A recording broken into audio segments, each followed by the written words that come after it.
اب آج ہم حقوق قرآن پہ بات کر رہے ہیں، تو قرآن چونکہ سننا فرض ہو جاتا ہے، اب جو سننا فرض تھا تو اس میں جن پر فرض تھا وہ تو آپس میں گفت و شنید میں لگے ہوئے ہیں، وہ قرآن پہ توجہ ہی نہیں دے رہے، وہ قرآن کی تلاوت کو سماعت ہی نہیں کر رہے، تو وہ الٹا گنہگار ہو رہے ہیں۔ اس لیے جب بھی قرآن مجید کی تلاوت ہو رہی ہو تو اس کو خاموشی کے ساتھ سننا چاہیے۔ اگر ویسے آپ دکان میں یا گھر میں قرآن مجید کی تلاوت کسی ٹیپ ریکارڈر یا موبائل کے ذریعے سے آن کر لیتے ہیں تو اس کو بڑی توجہ کے ساتھ پھر سماعت بھی کیا کریں۔ ناظرین کرام، آج مسلمانوں کو اس بات پہ بڑی توجہ طلب کی ضرورت ہے، قرآن کے ہمارے اوپر حقوق کیا ہیں؟ تو مسلمانوں پر قرآن مجید کے 5 حقوق ہیں۔ جس طرح آپ یہ کہتے ہیں نا روزمرہ کے معاملات میں، یار وہ میرا بھائی ہے اس کا مجھ پر حق ہے، وہ میری بہن ہے اس کا مجھ پر حق ہے، وہ میرا عزیز ہے، دوست ہے، یار ہے، ملنے والا ہے، بیٹا ہے، باپ ہے، ماموں ہے، چاچا ہے، فلاں ہے، تو ان کے حق ہے میرے اوپر، یار ان کے حقوق ہے میرے لیے۔ تو یہ قرآن ایک ایسی کتاب ہے، قرآن نے خود ارشاد فرمایا الرحمن علم القرآن، وہ رحمان ہے جس نے قرآن سکھایا ہے۔ سکھایا کس کو گیا؟ اپنے پیارے حبیب کو۔ اب اس کے حقوق کیا ہیں؟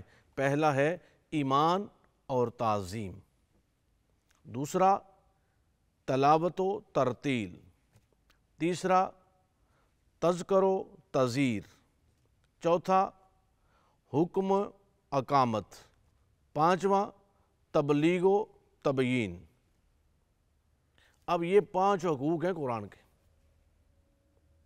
اب قرآن خود بھی فرماتے ہیں نا وَأْمُرْ بِالْمَعْرُوفِ، نیکی کا حکم دو، وَنَہَا عَنِ الْمُنْکَرِ، برائی سے منع کرو۔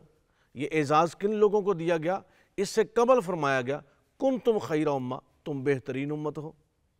یعنی جو بہترین امت ہے اس کے لیے کیا ہے؟ وہ نیکی کا حکم دیتی رہے اور برائی سے منع کرتی رہے۔ اب نیکی کا حکم دینا اور برائی سے منع کرنا، اس کے لیے سب سے پہلی شرط یہ ہے کہ حکم دینے والا خود بھی نیکی پر چل رہا ہو اور برائی سے رکا ہوا ہو۔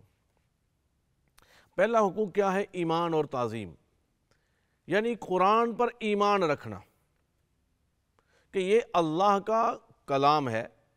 ویسے بھی بندہ مومن وہ ہے، ایمان بالغیب یہی ہے کہ یہ اللہ کا کلام ہے، اللہ نے جبرائیل امین کے ذریعے سے اپنے پیارے محبوب حضور سید عالم صلی اللہ علیہ وآلہ وسلم پر نازل فرمایا، اور اس بات کا ہمارا ایمان ہونا ضروری ہے کہ یہ جو کتاب ہے یہ کسی عام رائٹر کی لکھی ہوئی نہیں، یہ کتاب کسی عام شخص کی نہیں ہے، یہ کتاب ایک حصول مقصد کے لیے ہے، اور وہ مقصد کیا ہے؟ یہ اللہ نے بندوں کی رہنمائی، راہبری کے لیے، ہدایت کے لیے اس کتاب کو بھیجا ہے، اور فقط ہدایت ہی نہیں، فرمایا گیا یہ مومنوں کے لیے شفا بھی ہے۔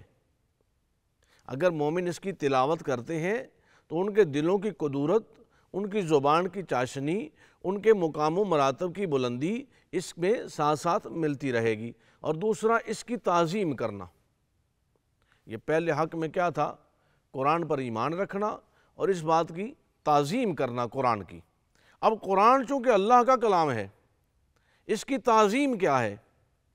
آپ قرآن مجید کو باوضو ہاتھ لگائیں، بلند جگہ پہ رکھیں، غلاف اس لیے چڑھا لیتے ہیں برکت کے لیے، اس کے تقدس کے لیے، اس کی حرمت کے لیے، کہ تاکہ پتہ چلے یہ عام کتاب نہیں ہے، اور اس پر گرد نہ پڑے، کسی کا گندا ہاتھ نہ لگے، اور خود جب اس کو چھوئیں، ہاتھ لگائیں تو پہلے باوضو ہو جائیں۔ میں اس پر آپ کو ایک واقعہ سنانا چاہتا ہوں۔ میں سفر کے دوران قرآن مجید کی تلاوت اکثر کرتا ہوں، تو میرے ساتھ جو میرا رفیق سفر تھا تو وہ پاکٹ سائز قرآن مجید تھا، کئی سال پہلے کی بات ہے، تو وہ میں نے اس کو پکڑا دیا، وہ بے وضو تھا اس وقت، اس نے اپنی جیب میں رکھ لیا۔ اچھا رکھنا ہی تھا کہ اس کے دل کے اوپر درد ہونا شروع ہو گیا، وہ کہنے لگا کہ میرے دل پر درد ہو رہا ہے۔ جب میں نے دیکھا تو وہ قرآن مجید اس کی پاکٹ میں تھا، جیب میں تھا، تو میں نے اسے پوچھا تم باوضو ہو؟ کہتا ہے نہیں۔ قرآن کا دیکھیں اعجاز کیسا ہے۔ ہم نے فوراً وہ قرآن مجید اس کی جیب سے نکالا اور اس کے بعد اس کو سکون ملا، یعنی وہ بے وضو شخص تھا۔ تو قرآن کو بے وضو ہاتھ لگانا یہ کبیرہ گناہ ہے، اور قرآن کے حق میں یہ ہے، قرآن کے حقوق میں سے یہ بات ہے کہ اس کو باوضو ہاتھ لگایا جائے، اس کی تعظیم کی جائے، اس کو رکھنے کے لیے خوبصورت آپ جس طرح آپ ریل رکھ لیتے ہیں اپنے سامنے، یا کوئی اچھی پاک صاف چیز ہو، آپ بسا اوقات تکیہ رکھ لیتے ہیں۔ اسی لیے کہا گیا ہے کہ تکیے کے اوپر پاؤں نہیں رکھنے چاہیے، چونکہ بسا اوقات بندہ اس کے اوپر قرآن مجید رکھ کر پڑھ لیتا ہے۔ جس الماری میں رکھتے ہیں، اگر آپ قرآن مجید کو نیچے رکھ لیتے ہیں اور پھر یہ دیکھیں کہ اس کے اوپر جو چیزیں رکھنی ہیں وہ ایسی نہ ہوں۔ کتابیں بھی رکھتے ہیں نا، مختلف قسم کی کتابیں ہوں، حدیث کی کتابیں ہوں، فقہ ہو، مختلف کوئی بھی کتب ہوں، تو ان میں قرآن مجید جب رکھیں تو سب سے اوپر رکھیں، کیونکہ یہ اللہ کا کلام ہے۔ کلام الامام، امام الکلام اللہ کا کلام ہے، اور اللہ جس طرح بلند و برتر ہے، اللہ کا کلام بھی بلند و برتر ہے۔ دوسرا ہے تلاوت و ترتیل، یعنی قرآن مجید کی تلاوت کریں۔ یہ قرآن مجید تلاوت کے لیے ہے، اس کی تلاوت کریں اور ترتیب کے ساتھ کریں۔ نماز کے دوران جب اب نماز تراویح کا دورہ چل رہا ہے، تو قرآن مجید جب نماز میں پڑھایا جائے تو پہلے پاروں سے شروع کیا جائے اور پھر اس کو 30ویں پارے کی طرف آپ جائیں۔ یہ ایک ترتیل جو رکھنا ہے، یہ بھی قرآن کی حرمت میں سے ہے، قرآن کے اسلوب میں سے ہے، تاکہ یہ پتہ چلے کہ یہ کسی عام ہستی کا کلام نہیں، یہ اللہ کا کلام ہے۔ اس کے تقدس اور اس کی برتری، اس کے مقام کے لیے لازم یہ ہے ان چیزوں کو مد نظر رکھا جائے، اور پھر قرآن مجید کو بڑی خوبصورتی کے ساتھ اور بڑے تدبر اور غور اور تفکر سے پڑھا جائے۔ جب اس کی تلاوت کی جائے، اچھا دو چیزیں ہیں، ایک تو ہم ویسے قرآن مجید پڑھ لیتے ہیں نا، تو ثواب تو ہمیں ملا تلاوت کا، لیکن اب ہم اس کو ترجمہ سے پڑھتے ہیں، تفاسیر کا مطالعہ کرتے ہیں، تو مفسرین نے اس کے اسرار و معانی جو لکھے ہیں، اب ان کی جو چاشنی ملتی ہے وہ اس کو تدبر کے ساتھ پڑھنے سے ملتی ہے۔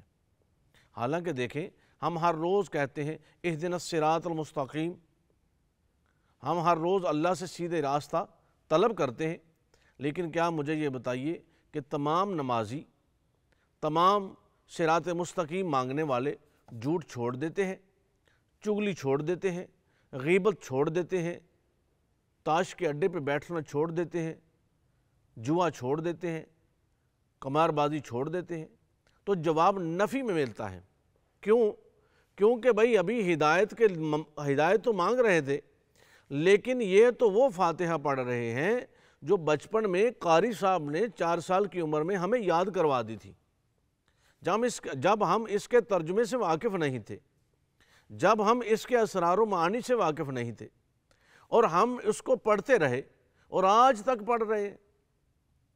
اب یہ معلوم ہی نہیں کہ ہم الحمدللہ رب العالمین الرحمن الرحیم جو کہہ رہے ہیں اس میں کیا اقرار کر رہے ہیں، اپنے رب کی ہم تعریفیں کر رہے ہیں، اپنے رب کے اوصاف اور صفات بیان کر رہے ہیں، اور ایاک نعبد و ایاک نستعین جو کہہ رہے ہیں کہ ہم تجھی سے مدد مانگتے ہیں مالک، تیری ہی عبادت کرتے ہیں۔ تو ہمیں تو معلوم ہی نہیں کہ ہم صراط مستقیم میں کون سا راستہ طلب کر رہے ہیں۔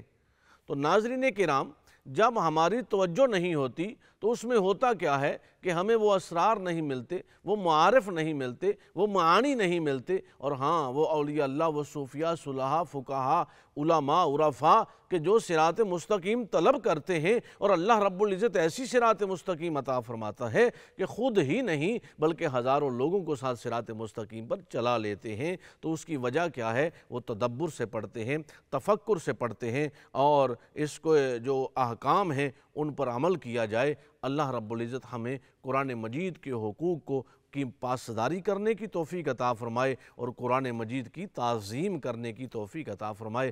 کل تک کے لیے اجازت دیجیے، اللہ حافظ۔ رحمتوں کا مہینہ، عظمتوں کا سفینہ، زندگی کا قرینہ، روح مکہ مدینہ، آدمی کو